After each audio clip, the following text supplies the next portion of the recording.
Hallelujah. मसीह यीशु के जिंदा जलाली मुकद्दस और बाबरकत नाम में आप सबों की सलामती हो।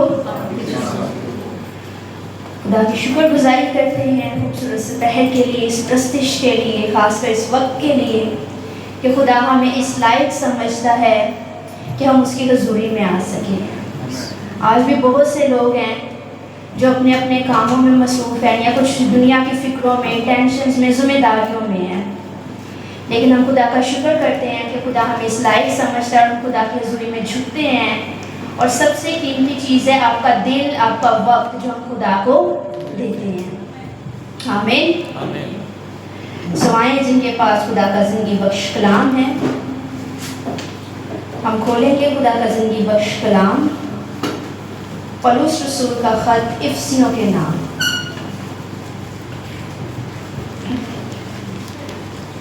कलाम हक ज़िंदगी के हर पहलू में हमारी रहनुमाई करता है, हमें बताता है, हमें सिखाता है कि हमें किस तौर से अपनी ज़िंदगी गुजारनी है, खुदा की क्या मर्ज़ी है, खुदा हमसे क्या चाहता है। खुदा अपनी बातें हमें बताता है, सिखाता है। हम खुदा की शुक्रगुजारी करते हैं कि खुदा अपने कलाम के इवज़ हमारी रहनुमाई करता है ज़िंदगी के हर पहलू में।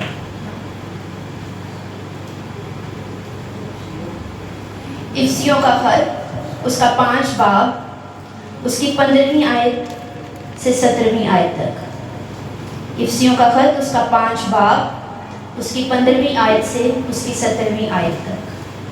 बस गौर से देखो कि किस तरह चलते हो, नादानों की तरह नहीं बल्कि दानाओं की मानित चलो, और वक्त को गनीमत जानो क्योंकि दिन बुरे हैं।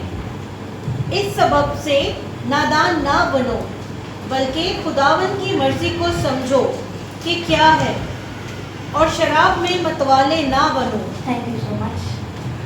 खुदा के जिंदा बख्श कलाम के पढ़े और सुने जाने पर खुदा की खास बरकत नाज़िल हो।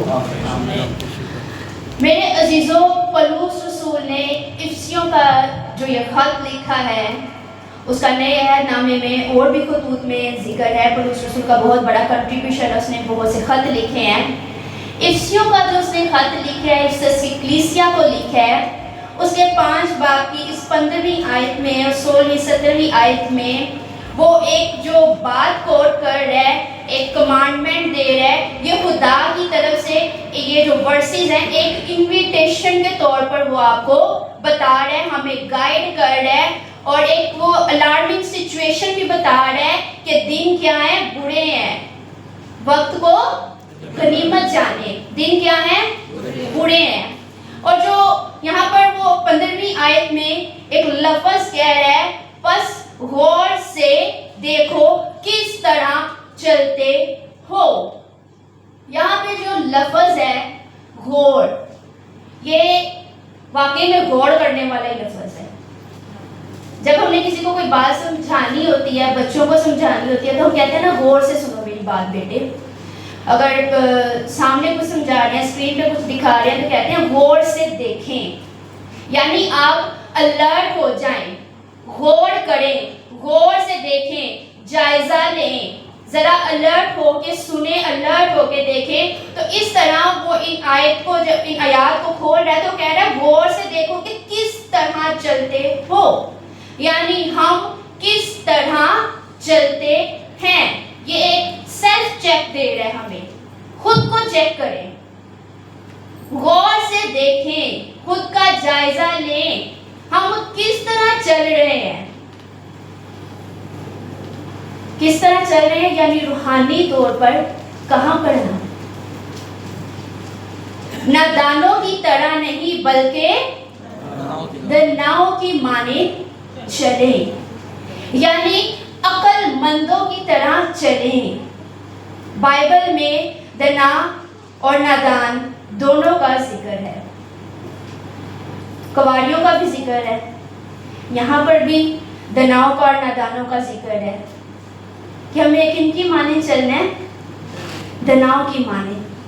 और वक्त को गनीमत जानो क्योंकि दिन बुरे हैं। ये जो वक्त का लफ्ज़ यहाँ पर आया है, इसके लिए जो एक्चुअल वर्ड है, जो एक्चुअल वर्ड यूज़ हुआ था उसका जो मीनिंग है वो है सीजन, टाइम,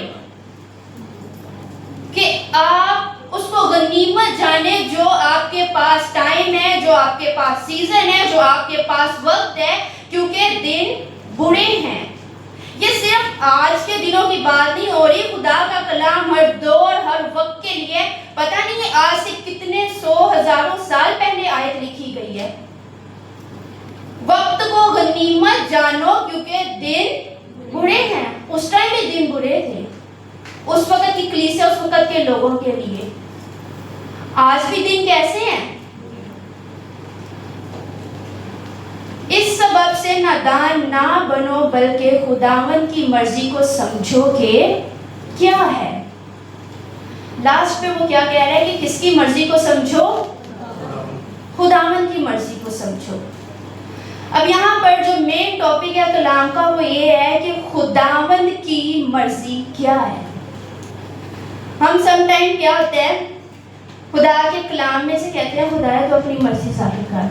कोई हमने डिसीजन लेना, हम कहते हैं खुदाया अपने खादमों के ज़रिए बता, खुदाया तो ख्वाब रोया के ज़रिए बता, खुदाया तो मुझसे कलाम करके मुझे बता, खुदाया तो मुझ पर अपनी मर्जी अयां कर। करनी कॉन्फ्रेंस ही अपनी है, वो मसला नहीं है। ठीक है, पूछना ज़रूर है। खुदाया अपनी मर्जी, हम इंसान है ना, हम डरते भी हैं खुदा से। अच्छा खुदा तेरी क्या है मर्जी, क्या है मर्जी, दिल तो मेरा ही क्या है, अच्छा करनी फिर ना करूँ। लेकिन हम देखते हैं कि खुदा की मर्जी इंसान के लिए क्या है। हमारे ज़िंदगी के हर पहलू में खुदा का कलाम 99% या 100% हमें अपनी मर्जी बताता है कि हमें क्या करना चाहिए। एक इंसान खुदा की मर्जी को कैसे जान सकता है, कैसे समझ सकता है कि मेरी जिंदगी के लिए खुदा की क्या मर्जी है, खुदा मुझसे क्या चाहता है। ना कि सिर्फ उसकी जिस्मानी मर्जी बल्कि रूहानी मर्जी, दुनिया की जो बरकतें हैं उसमें भी, हर चीज़ में खुदा का कलाम हमें बताता है कि खुदा की हमारी ज़िंदगियों के लिए क्या मर्जी है। मैंने इसके लिए 6 पॉइंट्स बनाए हुए हैं। तो खुदा की मर्जी है, बहुत सी चीज़ें हैं जिनको लेके खुदा के कलाम में खुदा की मर्जी के मुतालिक लिखा है, लेकिन हम उसको साथ साथ ज़रा वाइंड अप करेंगे शॉर्टली। सबसे पहले हम देखेंगे कि खुदा की सबसे पहली और ख़ास मर्जी तमाम बनी नौ इंसान के लिए क्या है कि सब आदमी निजात पाएं। पहली मर्जी खुदा की क्या है? सब आदमी निजात पाएं। इसके लिए हम एक हवाला देखेंगे, पहला तिमोथियस 2 बाब उसकी 4 और 5 आयत। पहला तिमोथियस 2 बाब उसकी 4 और 5 आयत। पहला तिमोथियस 2 बाब 4 और 5 आयत। वो चाहता है कि सब आदमी निजात पाएं और सच्चाई की पहचान तक पहुँचे, क्योंकि खुदा एक है और खुदा और इंसान के बीच में दरमियानी भी एक, यानी मसीह यसू जो इंसान है। Thank you so much. यानी उसकी सबसे पहली मर्जी, उसका दुनिया में आने का मकसद, उसका अपने बेटे को भेजने का मकसद क्या था? निजात का काम। खुदा की सबसे पहली मर्जी थी, खुदा की सबसे पहली मर्जी आज भी है कि किसी भी इंसान की हलाकत ना हो बल्कि सबकी तौबा तक नौबत पहुंचे।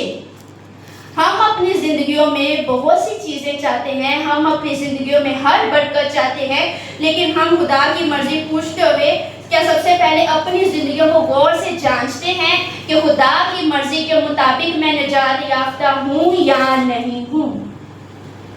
क्योंकि खुदा की मर्जी है सब आदमी क्या करें? निजात पाएं। क्योंकि उसका अपने बेटे को इस दुनिया में भेजने का खास मकसद जो था वो क्या था?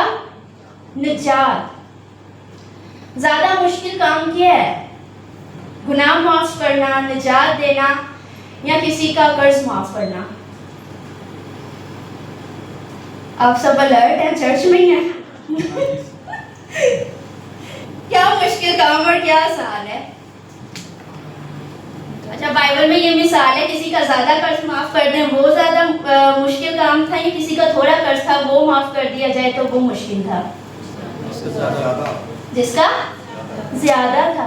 तो हम पे भी गुनाह ज्यादा ही थे, तो ये काम मुश्किल था जो खुदा ने किया।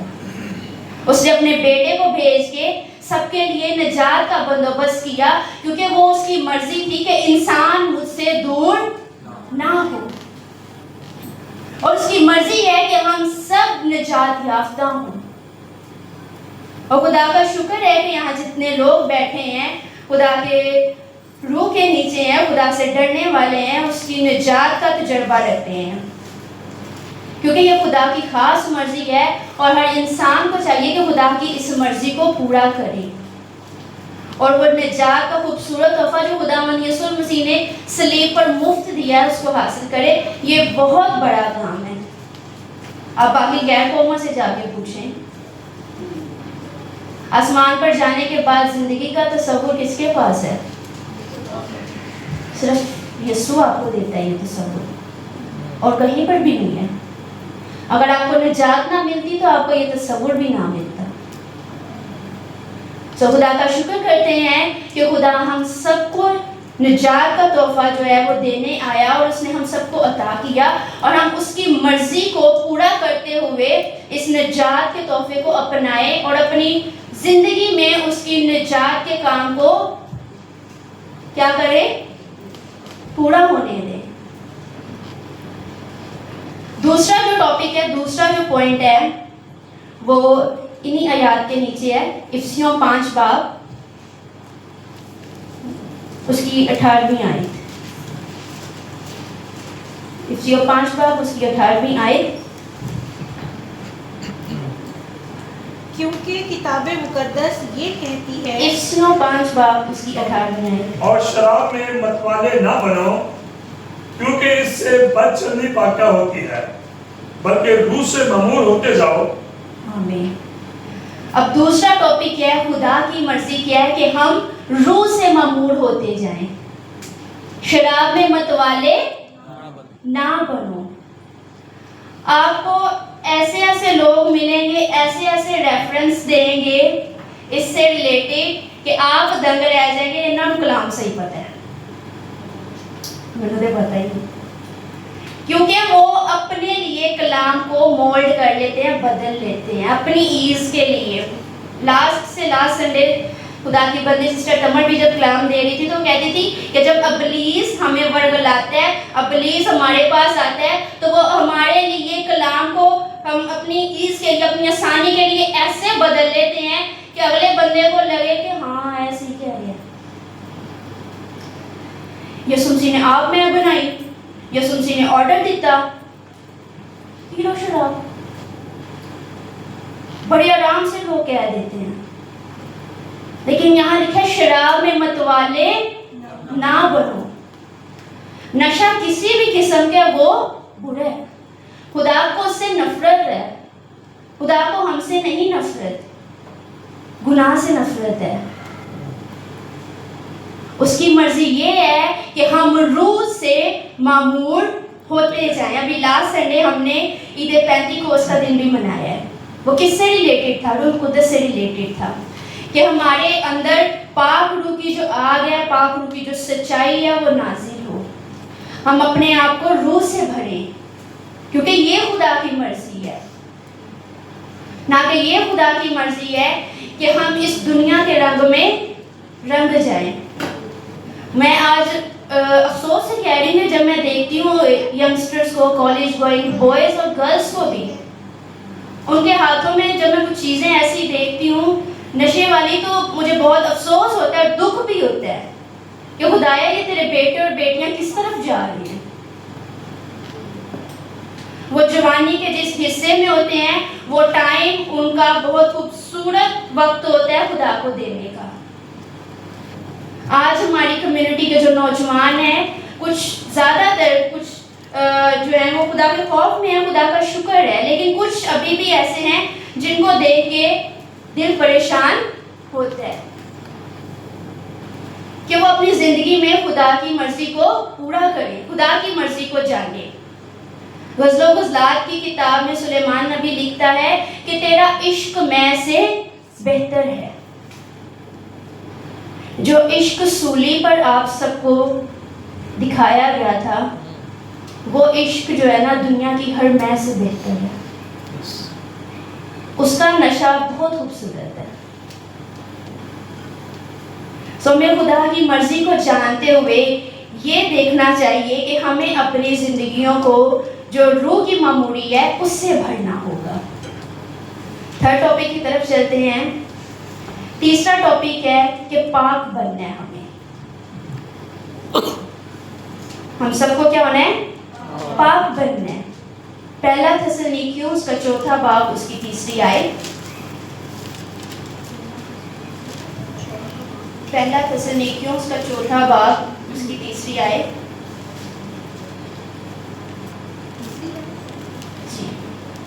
चुनाचे खुदा की मर्जी ये है कि तुम पाक बनो, यानी हरामकारी से बचे रहो। आमीन।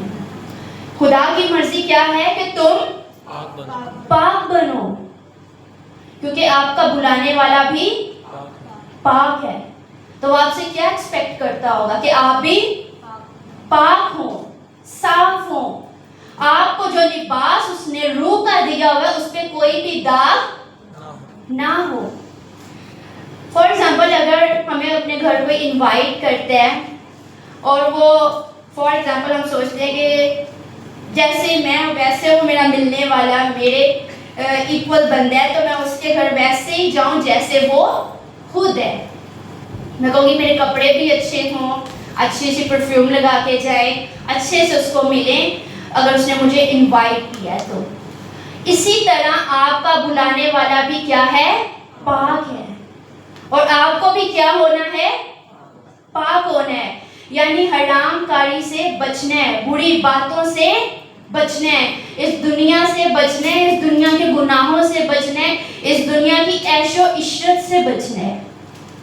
आप ब्लेसिंग्स लें, खुदा से मांगें, लेकिन excess of everything is bad. किसी भी चीज की ज्यादती जब हमारे पास हो जाती है तो वो गलत है, चाहे वो दौलत की हो, शोहरत की हो, कुछ भी हो। खुदा आपको बरकतें देता है, उसको एंजॉय जरूर करें, लेकिन बुरे कामों से भी बचे रहें। अपने आप को क्या करें? पाक रखें, क्योंकि हमारा बुलाने वाला पाक है। मैं खादम का सरमन सुन रही थी तो वो बता रहे थे, उन्होंने बहुत खूबसूरत बात कही। वो कहते हैं कि दुनिया में सबसे पाक इंसान वो है जिसकी तन्हाई पाक है, जिसकी तन्हाई का साथी यीशु है। क्योंकि अगर मैं अकेली हूँ तो मैं कुछ भी कर लूँगी, मैं अपनी सोचों में भी कुछ कर लूँगी। मैं किसी के बारे में अगर नेगेटिव भी सोच रही हूँ ना तो वो गलत है। हमारा बुलाने वाला बहुत पाक है। वो इतना पाक है कि मूसा जब उसको देख के भी आया था तो वो बर्दाश्त नहीं था कर सकता। तो जरूरत है, खुदा की मर्जी ये है कि हम भी क्या हो? पाक हो। नेक्स्ट टॉपिक है ताबियादारी। ताबियादारी, फरमाबरदारी, कि हम खुदा की ताबियादारी में रहें। खुदा की मर्जी क्या है ताबियादारी में? इसके लिए हवाला देखेंगे इफिसियों 5 बाब उसकी 21वीं आयत। इफिसियों 5 बाब उसकी 21वीं आयत। और मसीह के खौफ से एक दूसरे के ताबे रहो। Thank you. अब यहाँ पे मेरे अजीजों, ये जो आयत है इसके नीचे जो अगला टेक्स्ट है, अगला कॉन्टेक्स्ट है, वो हस्बैंड वाइफ्स के लिए है कि मसीह के खौफ से एक दूसरे के ताबिया रहो। लेकिन कलामे हक में अगर इससे फर्दर हम आगे देखें तो बच्चों के लिए, गुलामों के लिए, मालिकों के लिए, हर एक के लिए है ताबियादारी, वफादारी। मसीह के खौफ में रहते हुए हमें क्या करनी है? ताबियादारी करनी है। औलाद के लिए हुक्म है, खुदा की मर्जी है ये कि आप अपने वालिदैन के ताबिया रहें। कलीसिया जो है वो खादम के ताबिया रहे। हम सब जो है आला हुकूमतों के ताबिया रहें, क्योंकि ये किसकी मर्जी है? खुदा की मर्जी है। और खासकर जिनके लिए कमांड है यहाँ पर लिखी हुई है, मियाँ बीवी के लिखी हुई है, वो खुदा की मर्जी को जानते हुए एक दूसरे के ताबिया रहे। उससे आगे वालिदैन औलाद के लिए लिखी हुई है कि औलाद खुदा की मर्जी को जानते हुए अपने वालिदैन के ताबिया रहे, क्योंकि ये खुदा की मर्जी है। हमारी जिंदगियों में खुदा की ये मर्जी है हम एक दूसरे के ताबिया हों। ताबियादारी में यानी हम एक दूसरे की बात को हलीमी, आजिज़ी और इंकसारी से सुने और समझें, क्योंकि खुदा की ये मर्जी है। इसके लिए एक हवाला है, सिर्फ हम वो देखेंगे। पहला पतरस 2 बाब उसकी 13वीं आयत। पहला पतरस 2 बाब उसकी 13वीं आयत।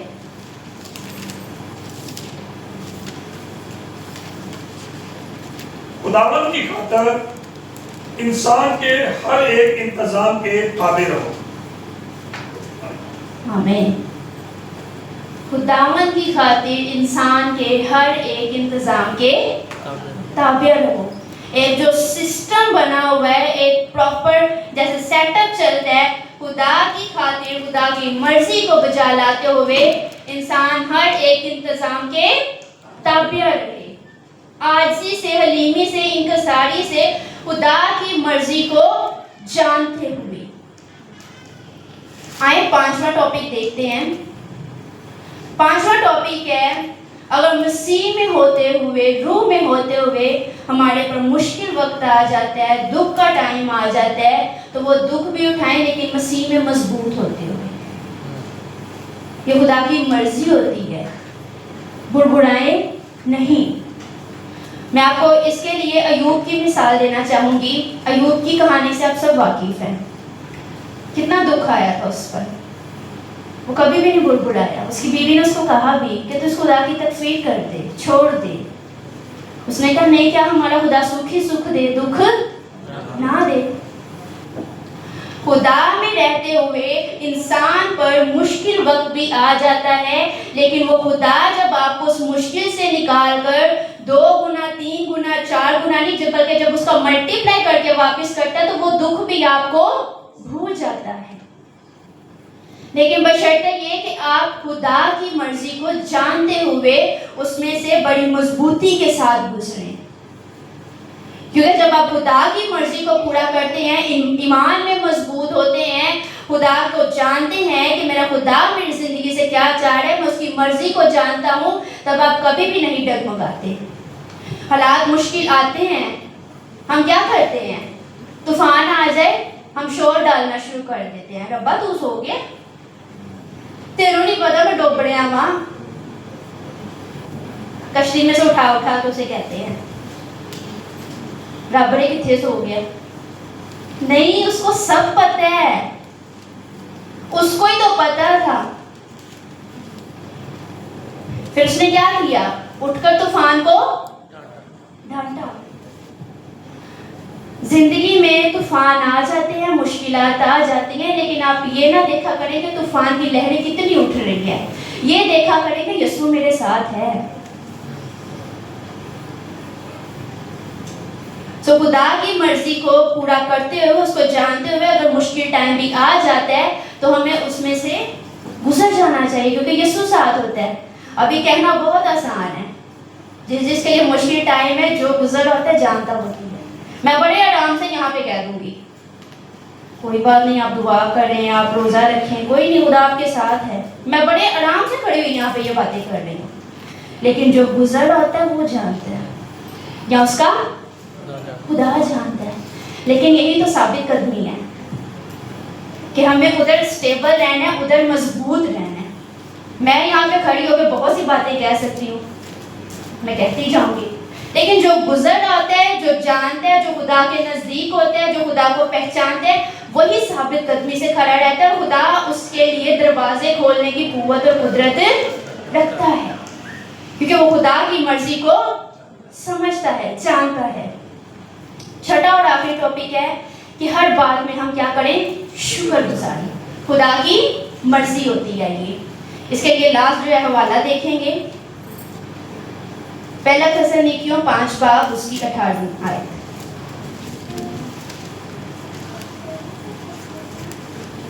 पहला थिस्सलुनीकियों 5 बाब उसकी 18वीं आयत।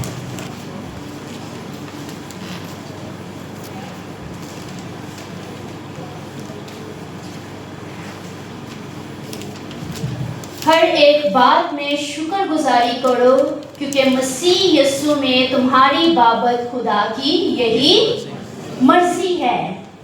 हम किसके बारे में जान रहे हैं? खुदा की मर्जी के बारे में। तो खुदा की क्या मर्जी है कि हर एक बात में क्या करें? शुक्रगुजारी करें। पिछले दिनों हम एक जगह सरमन सुन रहे थे, शुक्रगुजारी की दुआ थी।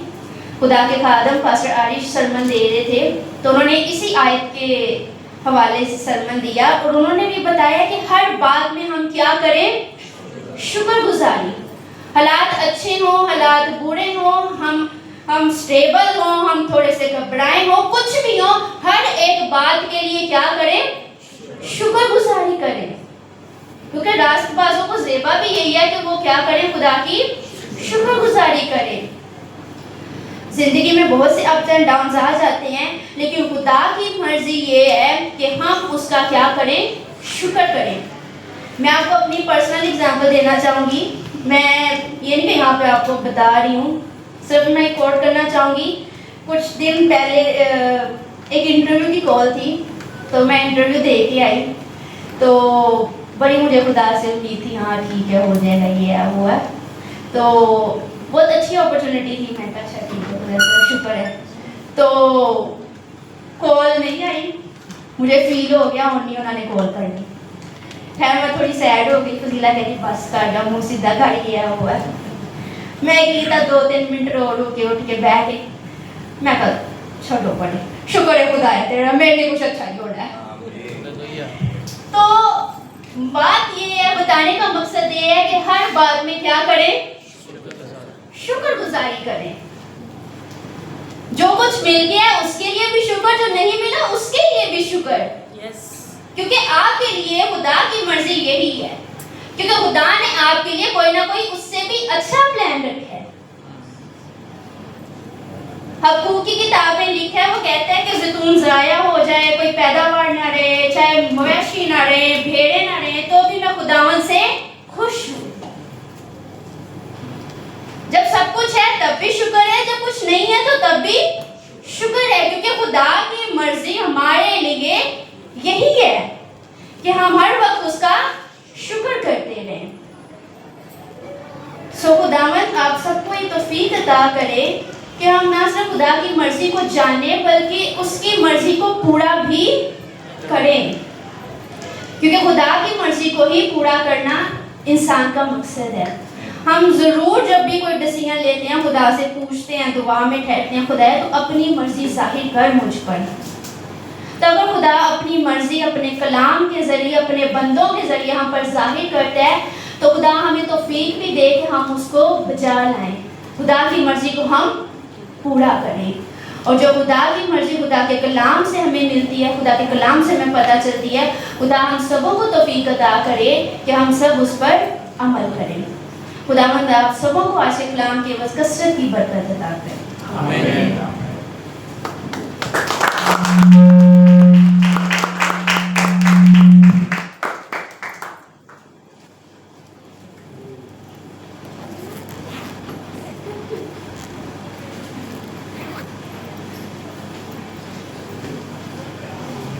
कलीसिया, आज हमने खुदाम के कलाम में से सीखा है कि हमने किस तरह चलना है, दनाओं की मानद, नादानों की मानद नहीं कि जहाँ चाहे हम चल सकते हैं, बट हम दनाओं की मानद चलेंगे। इस दुनिया में रहते हुए